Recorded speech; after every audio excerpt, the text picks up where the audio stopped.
سوال ہے کیا شیطان شکل بدل سکتا ہے؟ ہاں جی، شیاطین شکل بدل سکتے ہیں جی.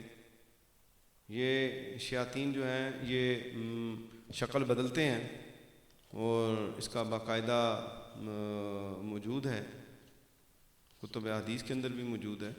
اور بہت سی اس کے اوپر تو پورے ٹاپک چاہیے، ایک دن میں تو یہ اتنا جواب نہیں دیا جا سکتا.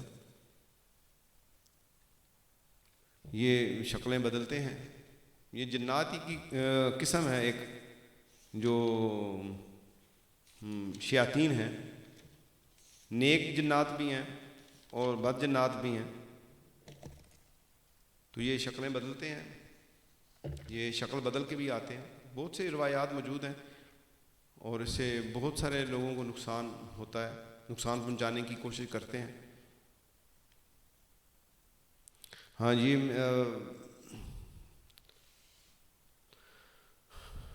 سورہ الحجر پارہ نمبر 14 آیت نمبر 27 میں وَالْجَانَ خَلَقْنَهُ مِن قَبْلُ مِن نَارِ السَّمُومِ، کہ یہ آگ سے پیدا کیے گئے ہیں، ان میں بعض کی یہ طاقت دی کہ جو شکل چاہیں بن جائیں، جو چاہیں یہ بن جائیں. شرح المقاصد کے اندر یہ موجود ہے. ان کی عمریں بہت طویل ہوتی ہیں. الحیات الحیوان الکبریٰ کے اندر یہ چیز موجود ہے. ان کے شریروں کو شیطان کہتے ہیں. یہ بہار شریعت کے اندر موجود ہے.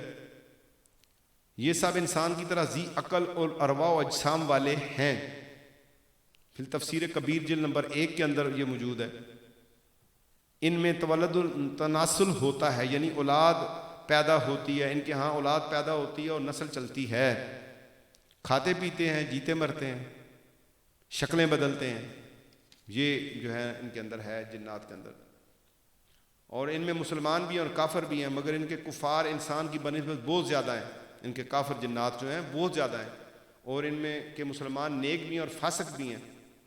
اور ان میں بد مذہب بھی ہیں، جیسے فرقے ہیں، سنی ہیں اور بد مذہب دیگر فرقے ان میں ہیں اہل سنت. اور ان میں فاسقوں کی تعداد بنسبت انسان کے زائد ہے.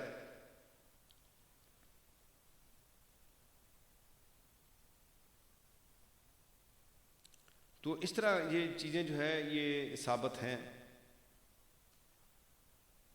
تفسیر روح البیان میں اس کا تذکرہ ہے کہ یہ جنات جو ہیں شیاطین شکلیں بدل لیتے ہیں، شکل بدل کے بھی یہ آتے ہیں. جنگ بدر کے اندر وہ ان کے سردار کی شکل میں جن جو ہے وہ آیا تھا. جنگ بدر کے موقع کے اوپر اس نے کافروں کو لڑایا تھا باقاعدہ، تو وہ پیچھے ہٹ گیا تھا کرانے کے لیے، لیکن اس نے لڑایا. تو یہ شکلیں بدلتے اس قسم کے کارنامے کرتے ہیں، نقصان پہنچاتے ہیں مومنین کو، مسلمانوں کو اس طرح کا نقصان پہنچاتے ہیں. جی، اور کوئی اس کے متعلق؟